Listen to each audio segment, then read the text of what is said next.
যে 100টা টবে গাছ লাগিয়েছিলাম, সেই 100টা টবে গাছ কিন্তু 100টাই বেঁচে আছে এমনটা নয়, বেশ কিছু গাছ কিন্তু কেটে গেছে। আর খুব ছোট থাকতে এগুলি কেটে গেছে, তো ওগুলিকে আবার ম্যানেজ দেওয়ার চেষ্টা হবে, আবার সেখানে নতুন গাছ বসাবো। তো সেইগুলি গাছগুলি ফাঁকা রেখেছি, কারণ যেই 10-12টা টব রয়েছে এই 10-12টা টবে আমি ইমপ্রেশন করব, তার জন্য ইমপ্রেশনটের চারা এখন অ্যাভেলেবেল হয়নি আমাদের এখানে। তো একটু সময় লাগে এই গাছ চারাটা আসতে, অনেকটাই সময় নেয়, যেহেতু এটা অনেক লং টার্ম ফুল দেয়।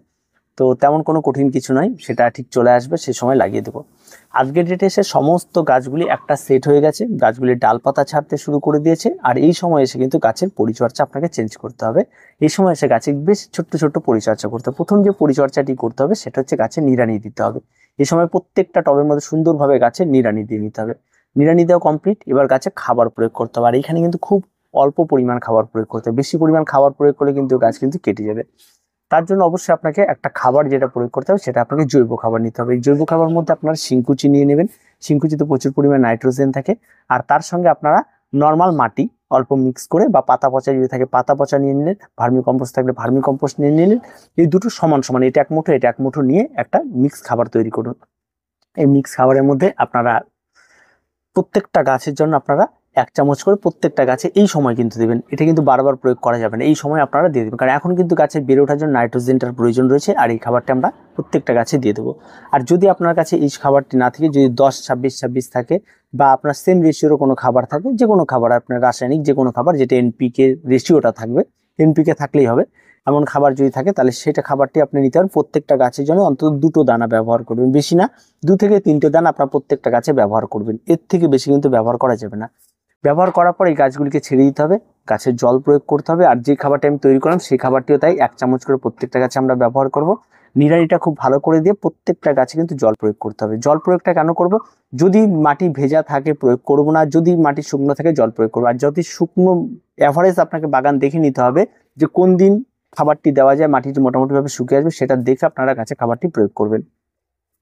এবার অ্যাভারেজ এই সমস্ত কিছু প্রয়োগ করার পরে আপনাদের যেটা করতে হবে সেটা হচ্ছে গাছে স্প্রে করতে হবে। এই সময় এসে কিন্তু গাছে ফাঙ্গাল আক্রমণটা ঘটবে, আর এই সময় ফাঙ্গাল আক্রমণ ঘটলে কিন্তু গাছটা রিকভার করা খুব মুশকিল। তার জন্য প্রত্যেকটা গাছের জন্য অ্যান্টিফাঙ্গাল সুন্দরভাবে স্প্রে করে দিতে হবে। যত ভালো স্প্রে হবে তত ভালো। আপনি বড় জায়গা, যেহেতু 100টা টব, সেজন্য বড় কিছু করে সুন্দরভাবে প্রত্যেকটা গাছকে ভিজিয়ে ভিজিয়ে আপনাকে স্প্রে করে দিতে হবে। তাহলে কিন্তু গাছে আর ফাঙ্গাল আক্রমণটা ঘটলো না। তার সঙ্গে সঙ্গে পেস্টিসাইডও আপনাকে একটা সময় স্প্রে, এখন যদি একটা পেস্টের আক্রমণ শুয়োপোকা এই গাছকে পুরো গিলে খেয়ে ফেলবে এক রাতের মধ্যে, তার জন্য সেটাকে আপনাকে ঠিক আজকে অ্যান্টিফাঙ্গাল স্প্রে করলেন বা আজকে পেস্টিসাইড স্প্রে করলেন, 2-3 দিন পর আপনারা এটা স্প্রে করে দেবেন, তাহলে গাছ কিন্তু ভালো থাকবে। এটাও আপনাদেরকে করে ফেলতে হবে, নাহলেই কিন্তু সমস্যা তৈরি করবে। আর তার সঙ্গে সঙ্গে এই সমস্ত গাছগুলিতে জল দেওয়ার বিষয়টা অবশ্যই মেপে দিতে হবে।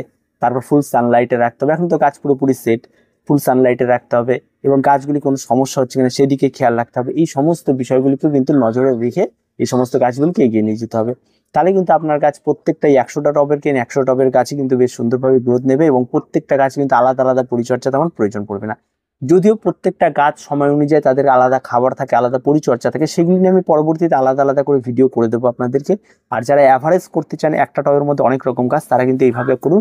আর ঠিক এই খাবারটি দেওয়ার আবার অন্তত যখন গাছগুলি বয়স 21 দিন হয়ে যাবে, গাছগুলি আরো ডালপালা ছাড়া শুরু করে দেবে, তখন আমরা আরেকবার ফাইনালি খাবার শুরু করবো, এবং তখন থেকে আমরা কন্টিনিউ করব খাবারগুলি, এবং কিভাবে তখন খাবার চলবে যে গাছ আরো ভালো থাকবে সেগুলি আমি আপনাদেরকে পরবর্তীতে জানতে। আর সেই সময় কিন্তু খাবারের পরিবর্তন হবে, এক এক ধরনের গাছের জন্য এক এক রকম খাবার কিন্তু সেই সময় আসবে। হয়তো ভার্বেনার ক্ষেত্রে একরকম, ইমপ্রেশনটের ক্ষেত্রে একরকম, পিটুনিয়ার ক্ষেত্রে একরকম, দেনথাসের ক্ষেত্রে একরকম, ঠিক আছে। এরকম তখন কিন্তু অ্যালেসিয়াম বা যে কোনো কিছুর জন্য চেঞ্জ হয়ে নেবে, তখন কিন্তু খাবারগুলি পরিবর্তন হবে, তখন কিন্তু প্রত্যেকটা আলাদা আলাদা করে আমাকে ভিডিও দিতে হবে। তো এখন থেকে সেগুলি অ্যাভারেজ একটা দিয়ে রাখলাম, তো তখন আমরা প্রত্যেকটা গাছের জন্য আলাদা আলাদা আলাদা আলাদা একটা ভিডিও দিয়ে দেবো, তখন আপনারা সেগুলি দেখে নিতে পারবেন। আর যারা মাটিতে কাজ করছেন, মাটিতে কিভাবে করবেন তারা আমি খুব তাড়াতাড়ি একটা ভিডিও আপনাদের দিয়ে দেবো। তো আজকে পর্যন্ত দেখা হবে পরবর্তী ভিডিওতে। প্রত্যেকে ভালো থাকবেন, প্রত্যেকে সুস্থ থাকবেন, চ্যানেলটিকে অবশ্যই সাবস্ক্রাইব করে রাখবেন।